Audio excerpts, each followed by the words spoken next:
Hey guys, so let's fix this issue quickly. I will show you how to fix this problem on Windows 11 operating system, and this solution is also applicable for Windows 10.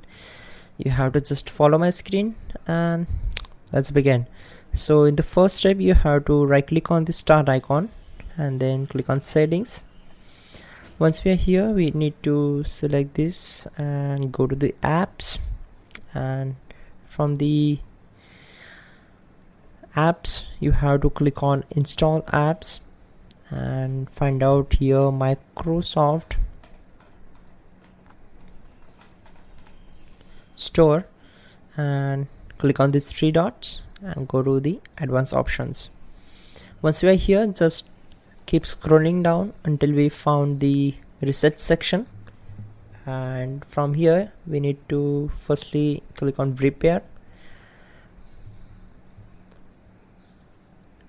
and then select reset. Click on reset. Just try this first one, repair, and try to reopen the Microsoft Store, and if not work, then you have to click on reset.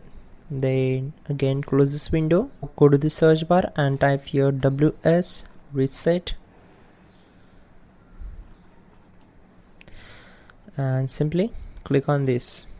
So it will open command prompt window and try to open the Microsoft Store. So this will also fix the issue, and make sure you are connected with your internet connection and your problem will be solved. That's it guys. Please check out the pinned comment, that will also help you to fix this issue quickly, and don't forget to like the video. Please do subscribe the channel.